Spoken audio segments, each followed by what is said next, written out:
So what are your thoughts on how modern newsroom personalities should use social media? Well, social media is the key to the community. If you want to do stories that directly impact the community, what better way to have the pulse of the community than through social media? The viewers have instant access to people who are on air. We're no longer the face that comes into their home each and every night. We're somebody who they can reach out to, who they realize we bleed, we have actual real feelings, we're real people, and they can connect to you. And it's amazing in this modern age how quickly you can get information out into the public or get your story ideas directly from people who are watching the news program. You know these are stories that impact them because 9 out of 10 times they're helping to give you the information that they want to know. I always tell people not to be robots. Fans are following you as a personality.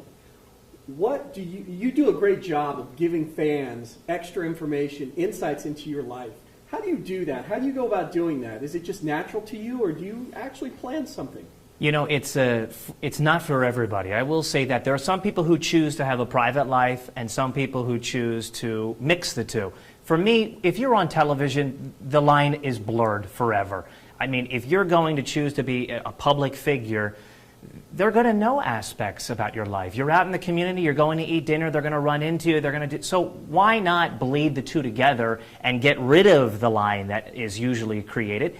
And what I like to do is every once in a while I'll post stuff that are news related, get feedback from the community, ask them to reach out to me, and then I'll throw nuggets about my life in there. A shot with me and my girlfriend at HEB with her grabbing the shopping cart instead of a little basket and me putting, a tongue-in-cheek line. Those will get the most likes, the most comments, because they're stuff people relate to.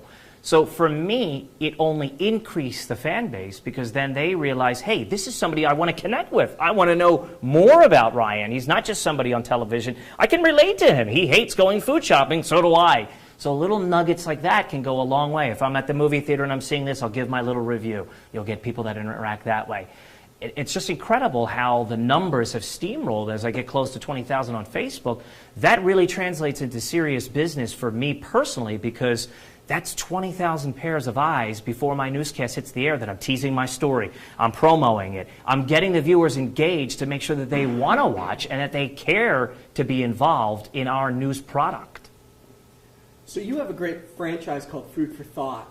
How do you use social media to promote that franchise even before it airs on the nightly news? What a great question, being that today's Wednesday. Today is Food for Thought Day, and it's one of the most watched programs in the Valley by far because people care about where they eat. So rather than have people just tuning in at 10 o'clock, why not give them little snippets of what's about to come? The behind-the-scenes pics, the stuff that they may not get on air, but they get to see exclusive content online. Little tease pictures from inside the restaurant, showing the roach on the ground. You're not going to believe where I found this roach, find out tonight at 10. Or where do you think the slime in the ice machine is coming from at this restaurant? Things like that to generate the buzz. And you'd be surprised, the pictures could be shared hundreds of times before we even get close to the 10 o'clock. So you can really use social media to your benefit in terms of not only building fan base, but generating a buzz around the story that you're going through. I'm not an anchor that stays behind the scenes and does the newscast. I'm out in the field. I'm out in the community. I want as many eyes watching this as possible. So for me to be able to get people engaged and care about my story and generate a buzz, the social media is a free way to do it. It's free advertising for us to the community. So your advice to young reporters, how they can use social media to better their brand? If you're not on, you're going to get run over by the bus. I mean, you need to be on now. Instagram, Twitter, Vine, whatever outlets that are out there now that the younger generation are using, you should be on there too, connecting to them, because as far as I'm concerned, it's the younger generation that you want hooked watching you, so that when they get older, you're in this cycle where they're continuous to watch. So my Instagram account, for an example, I don't just post stuff about home life or work life. I do post stuff about when I'm at home, if I'm taking a dip in the pool or I'm barbecuing and burnt the hamburger. People like that, and you'll see the numbers start to turn and the interest in you continue to grow. So the social media for the younger generation, for the up and coming reporters, it's your lifeline. I get my story ideas from my social media. Instead of fearing going to that afternoon meeting with no story idea or having to localize a national story, why not have a story that matters to the people who are watching you and building a fan base off stories that people care about? It's a no-brainer.